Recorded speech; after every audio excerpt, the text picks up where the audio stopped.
Alô, alô, primeiro ano, dando continuidade à nossa disciplina.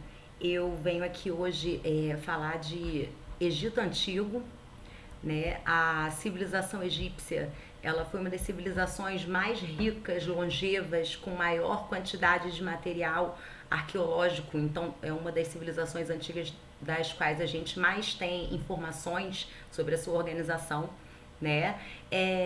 Ela se desenvolveu às margens do Rio Nilo, no nordeste da África. Daqui a pouco a gente vai acessar o mapa para conseguir localizar melhor. Né? E assim como a civilização mesopotâmica também constitui uma sociedade hidráulica, ou seja, uma sociedade que se organiza com base nas cheias dos rios. Se no caso da Mesopotâmia eram dois, o rio Tigre e o Eufrates, no caso do Egito é um rio, né, que é o rio Nilo. Para fins didáticos, a gente vai dividir o Egito Antigo em 3 subperíodos, tá? E eu vou tentar exprimir essa história super longa, né, que foram milhares de anos de desenvolvimento do Egito Antigo, mas a gente vai tentar colocar tudo isso em 15 minutos, né, que é o máximo de vídeo que eu tenho. Vou colocar isso lá no YouTube também para vocês. A gente divide então em 3 subgrupos, né? A primeira fase é a fase do Antigo Império, a segunda fase do Médio Império e a terceira fase do Novo Império, né? Então, só agora aqui a gente, para navegar nos nossos slides, né, a gente tem aqui um mapa com a localização do Egito Antigo, né? Aqui as margens do Rio Nilo, né? Isso aqui eu já mostro para vocês.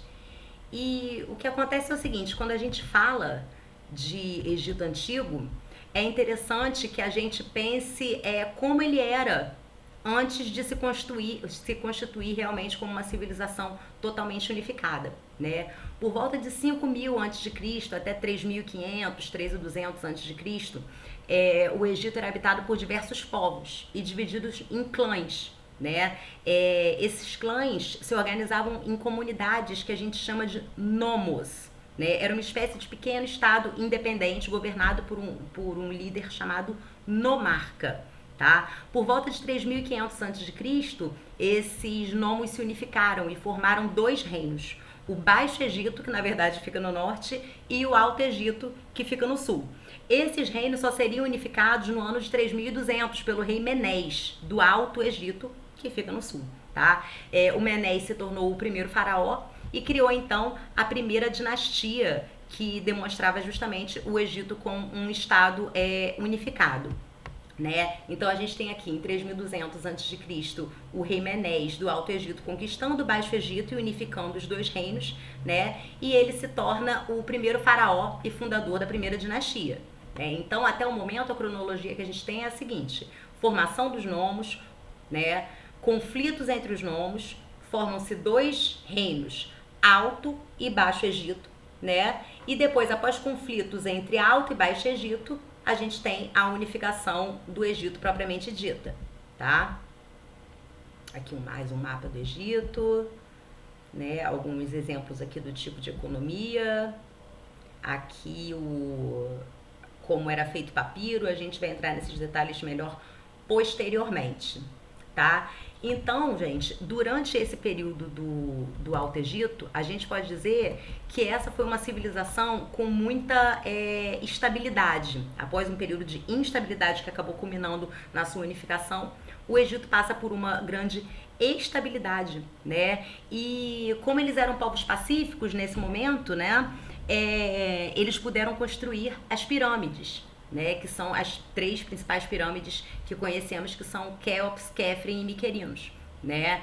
Outra coisa que também os tempos de paz possibilitavam aos egípcios era a construção de obras de irrigação. Né?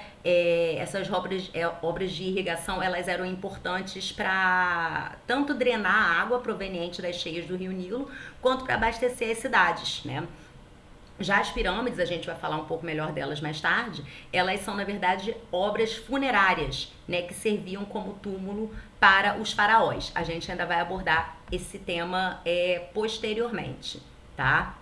Então, a gente tem aqui as pirâmides. Quéops é a mais alta, a do meio é Quéfren e a menorzinha é Miquerinos. Para vocês terem uma noção, só a título de curiosidade, a construção das pirâmides, se você pensar em Cleópatra, né, que é uma líder do Egito muito conhecida. Cleópatra vive mais perto da gente, hoje no ano de 2020, do que do período da construção das pirâmides. Então, para vocês verem como é uma construção verdadeiramente antiga, né, como demonstra assim a superioridade mesmo tecnológica desse pessoal, né, do pessoal do Antigo Egito. Mas aí o que aconteceu? Por volta de 2100 a.C., a estabilidade chega ao fim, né? A gente tem alguns problemas climáticos que causam agitações sociais, né? E nisso, nobres e nomarcas se revoltam contra os faraós e assim a gente tem uma parte de um período de invasão do Egito, né?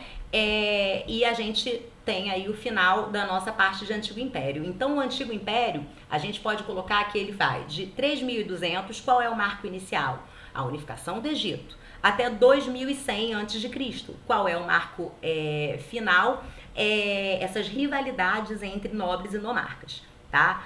Com isso, a gente tem, né, a revolta dos nomarcas e dos nobres contra o faraó acabou causando uma instabilidade social muito grande, que enfraqueceu um bocado a imagem do faraó. Foi durante esse período que os faraós da 12ª e da 13ª dinastias lutaram para deter o poder dos nomarcas, com sucesso, e inclusive tentaram expandir seu território rumo à Síria, né?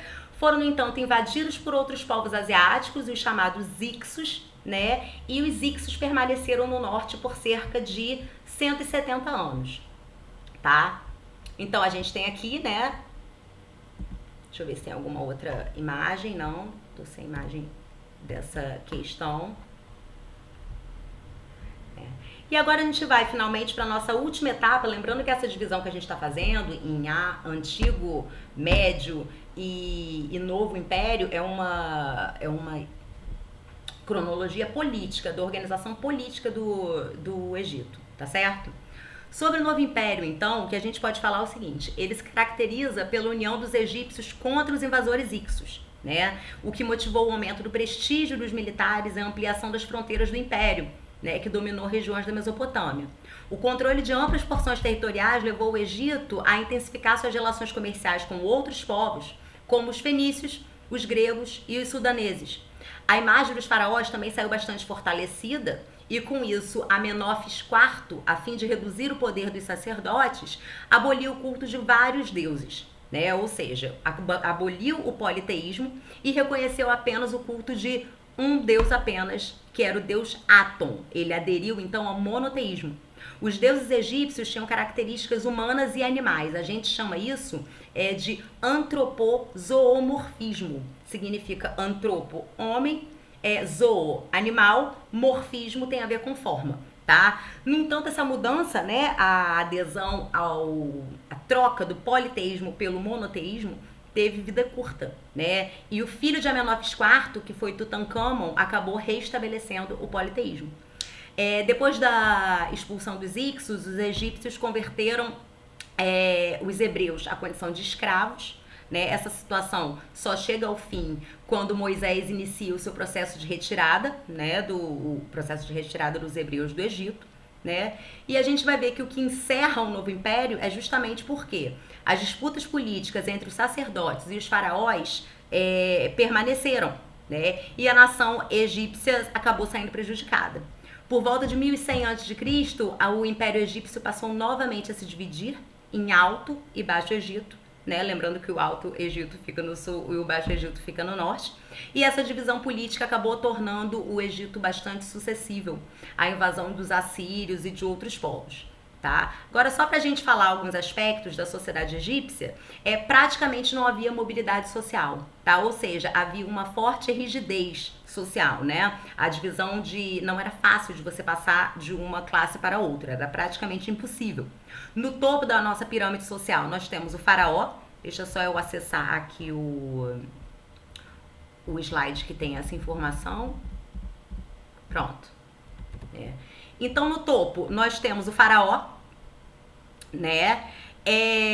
Abaixo do faraó e da sua família estavam as camadas mais privilegiadas, formadas por sacerdotes, nobres e também funcionários do faraó. Os sacerdotes e os nobres formavam a corte real, né, e constituíam uma aristocracia hereditária, né? Além disso, compunham a elite militar e latifundiária. Os funcionários, por sua vez, estavam a serviço do Estado para planejar, fiscalizar e controlar a economia. Né? Abaixo deles estavam as camadas não privilegiadas, compostas por artesãos, camponeses, escravos e soldados. Tá certo? Os camponeses eram a maioria da população, né? Praticavam a agricultura de subsistência, a agricultura por volta de servidão coletiva, no sentido de servidão coletiva para o Estado, né? Eles trabalhavam nas terras do Egito. Tudo pertencia às terras do Egito, lembrando aquela nossa concepção de modo de produção asiático, né? Tudo pertence ao Estado, tá certo?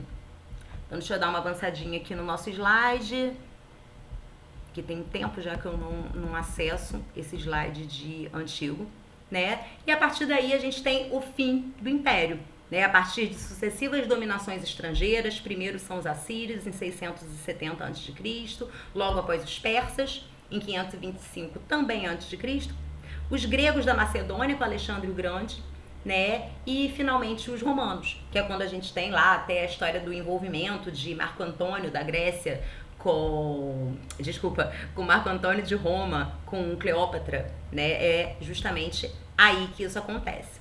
Então é isso, meu povo. Vou encerrar aqui a nossa aula de Egito. Espero que vocês tenham gostado, né? E que ajude também um pouco a fixar o conteúdo, tá certo? Beijinho.